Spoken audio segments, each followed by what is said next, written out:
Puro maisa ang makikita natin ngayon. Kabilaan.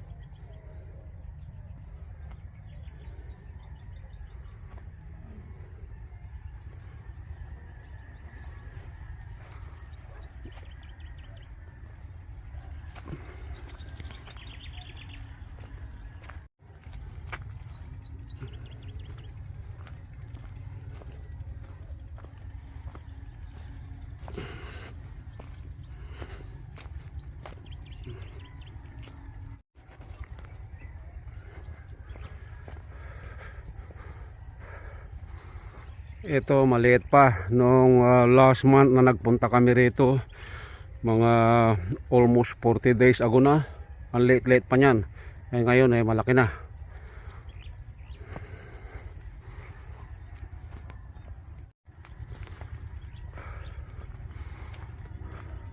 Ang layo pa ng dulo.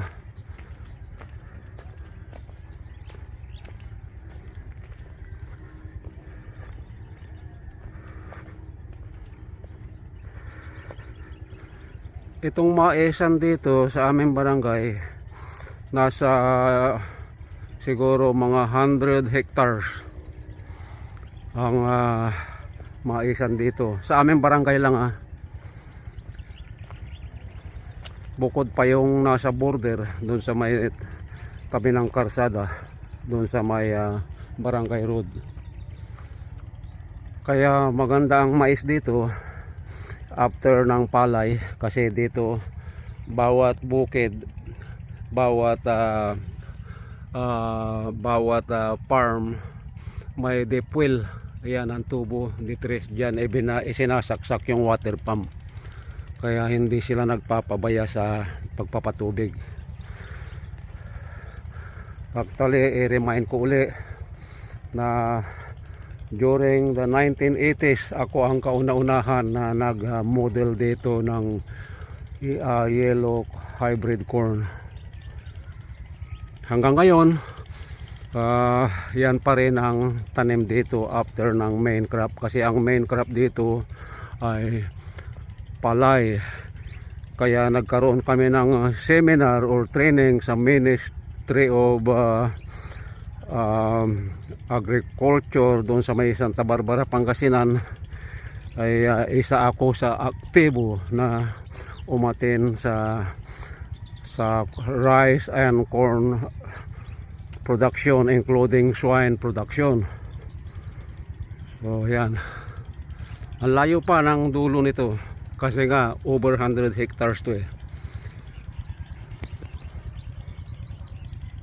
At ito naman ay maliit pa, over a month na ito. So ito ay i-harvest, let's say 3 months more. So by end of March aanihin na ito, or first week of April.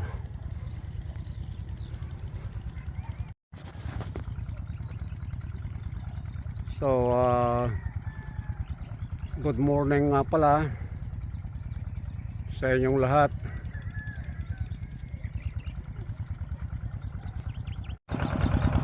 Ang layo-layo pa sa dulo. Mula doon sa bahay, naglakad na ako ng almost 1 kilometer.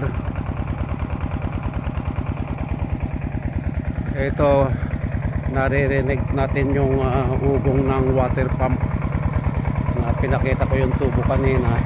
Ito ay iba naman itong lugar. Yan po yung water pump. Kita nyo magulang na yung mais, pero isang patubig pa. Ito ang water pump.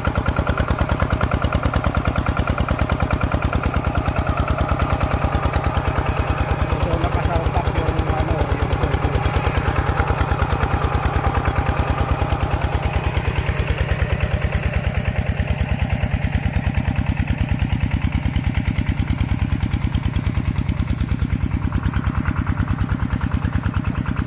papasok na ako ng west side. Ang location na ito nasa west side.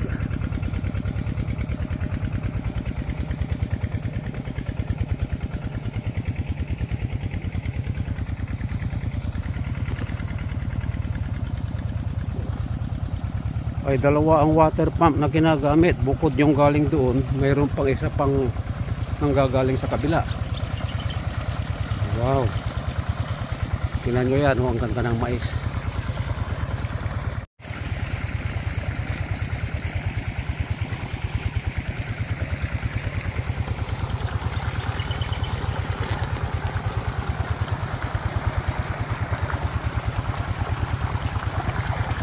Lakas ng tubig eh.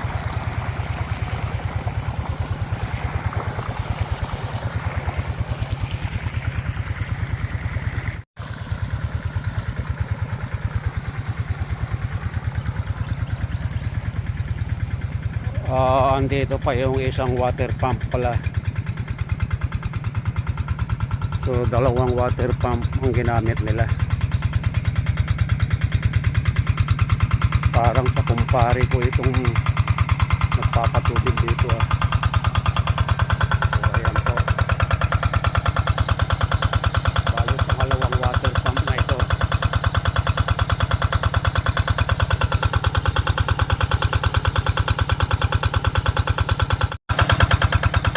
Punta pa tayo dito sa kabila.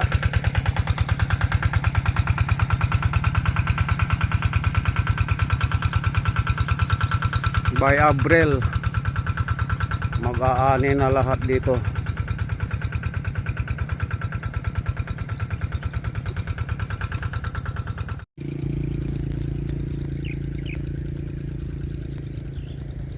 Malapit na ako sa boundary ng aming bukirin dito sa aming barangay.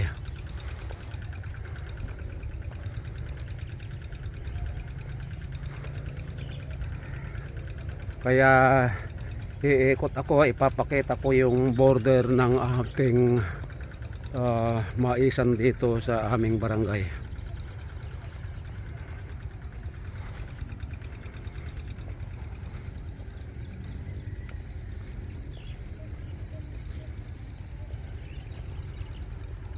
Mula rito mga 400 meters away pa para makarating tayo doon sa border. Kabisado ko ang lugar na area ito dahil dito ako pinanganak mula pagkabata.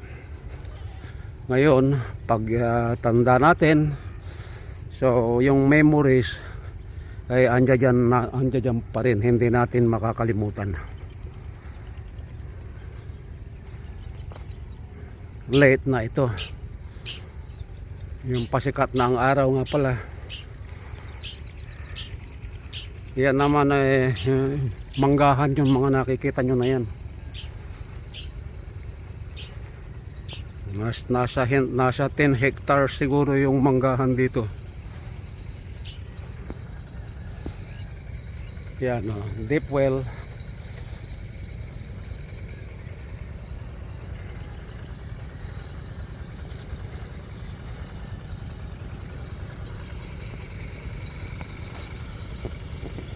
I-close up natin yung ayaw nang mag-close up kasi ano yun, malayo na yung poultry ng manok yun eh. At may nakasingit din na sibuyas pala rito oh. Yan, over 1 hectare ito, malamang 1.5 hectares tong sibuyas na ito. Maganda ang tubo niya.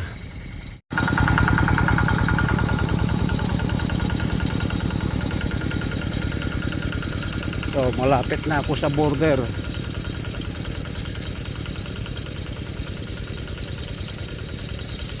Wala na yatang madaanan dito sa dulo nito ah.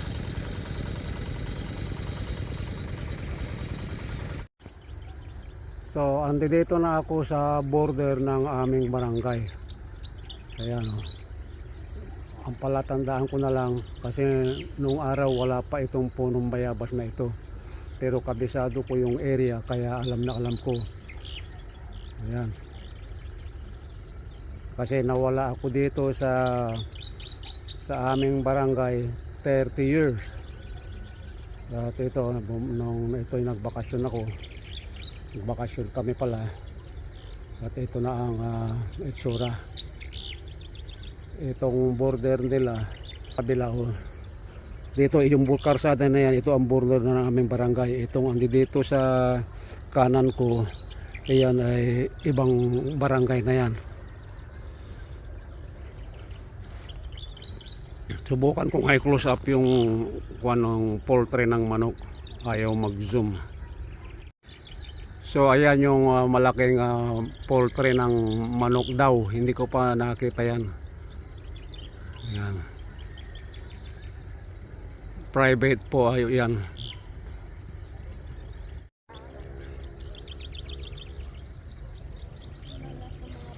Ito yung mga nagtatrabaho sa Sibuyasan. Mag-good morning ako sa kanila. Hello guys, good morning. Naka-video po kayo. Ayan, nag-wave sila.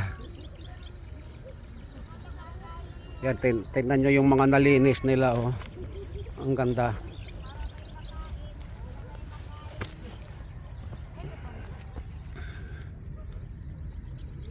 Mga isang buwan pa o 1 month and a half pa ito bago maani. Ang ganda ng tubo, oh. Ang ganda ng sibol.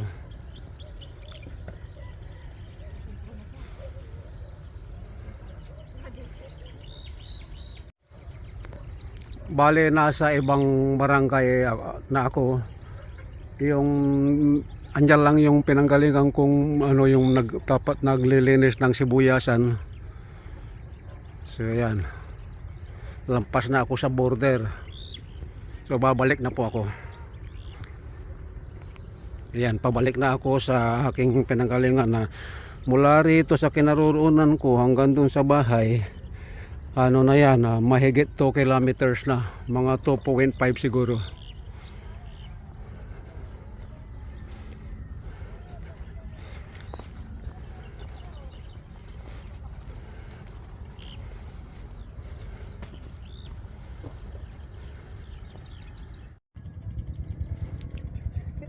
Ito, humingi ako ng panggulay. Igugulay natin yan, yung iyang pa yan. Buksan nga natin para makita.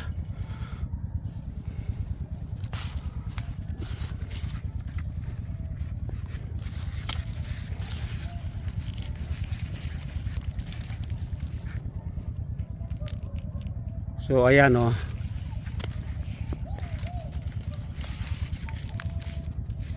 So ayan, murang-mura pa. So kukunin ko na lang ito. Sobra na ito. At least pinaalam ko dun sa may-ari. Sabi kumuha na lang daw ako.